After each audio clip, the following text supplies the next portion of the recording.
This is Times Drive and I'm Joel Pereira. Now, competition, they say, is constant and no one should know that better than Tata Motors. More than 5 years ago, it was them that created the subcompact sedan segment and then promptly wilted away in the face of competition from Honda with the Amaze and Hyundai with the Accent. Now, all these years later, they're back with what might be their best car yet. They're calling it the Zest.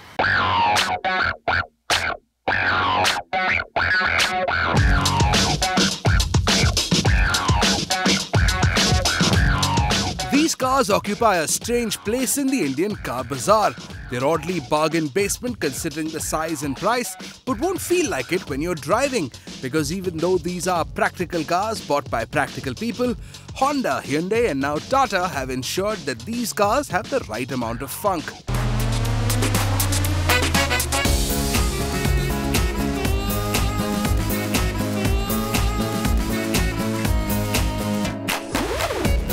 Let's begin with the newest car here, the Tata Zest. And even though the other cars in this comparison are diesels, the Zest we're driving today is the petrol. Now, the Zest is not a funked up Manza or a facelifted Indigo. This is an all-new car and Tata stuffed it to bursting with new technology. And primary among them is an engine that's under the hood of what I'm driving right now. Now, Tata's calling it the Revotron, and though it sounds like that one Autobot that didn't roll out, it's the all-new 1.2-litre turbocharged petrol engine. The engine's doing 90 bhp and 140 newtons of torque. What's even more fun is that you've got 3 different engine options to choose from. There's the sports mode, which is when you want your Zest to be all it can be. The city mode, which is the middle of the line default mode. And then there's the eco mode, which is for when you're really worried about the prices of gasoline. What with all the troubles in the Middle East. And then there are the diesel challengers from the Accent and the Amaze. First up, the Accent. Now, under the hood, you've got a new second-generation 1.1-litre 3-cylinder diesel, the same one you'll also find in the Grand i10. Here, though, that engine is putting out slightly more power at 71 bhp and 180 newtons of torque.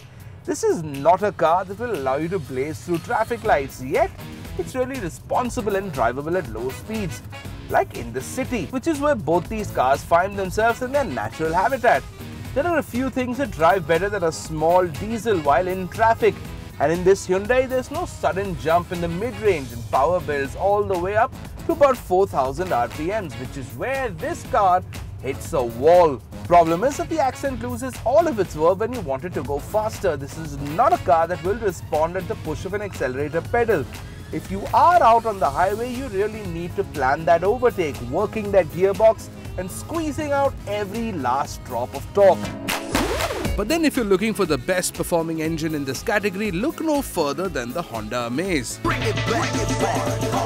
Now, rumbling ahead of me is a 1.5-litre diesel putting out 98.6 bhp and 200 newtons of torque, which is quite a bit for a diesel engine in this category.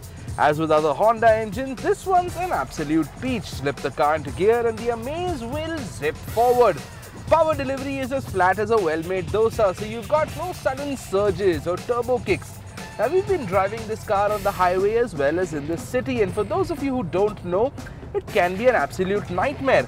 But the Amaze did pretty well. Now, we're driving a manual version today, and for a diesel, this clutch is nice and light. The gear shifts are smooth and responsive and geared very well. What that means is that you don't have to keep continuously upshifting and downshifting like you need to do with the Accent, and that can be quite irritating.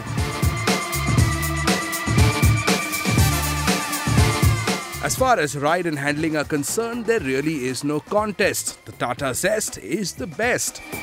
With the Amaze, it's a bit of a mixed bag. The Honda, as all Hondas are wont, handles quite well, with the Amaze staying flat around corners, with very little to no body roll. It really does well on the highway too, and I think that's because of its wide squat stance. On the other hand, this car has a very loud suspension, and on roads that are less than great, you're going to judder along with the car.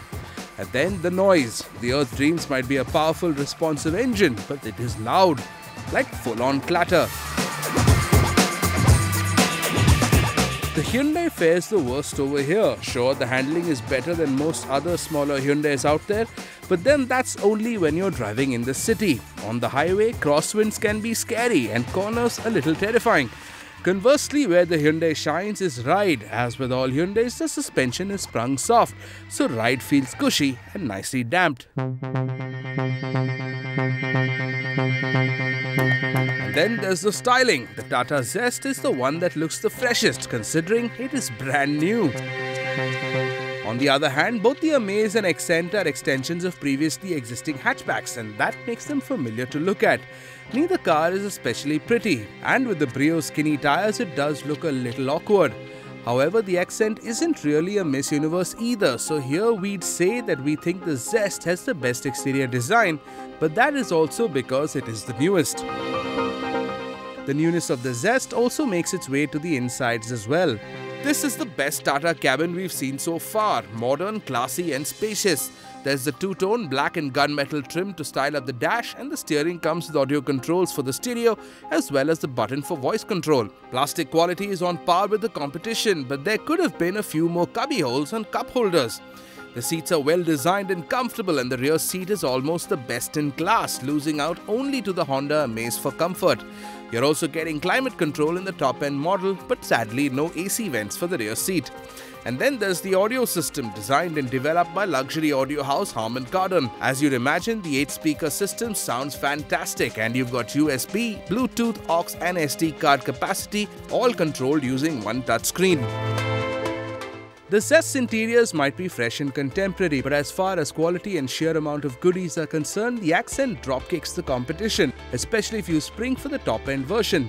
So you've got climate control, rear AC, parking sensors with camera, keyless entry, folding mirrors, a cool glove box and a stereo that has every single port you'd need, plus Bluetooth for your phone and a 1 GB drive to store your tunes. The Amaze, on the other hand, is a cupboard that's quite bare. You do get folding mirrors and the aux-enabled stereo, but no climate control, no CD player, and worst of all, no Bluetooth.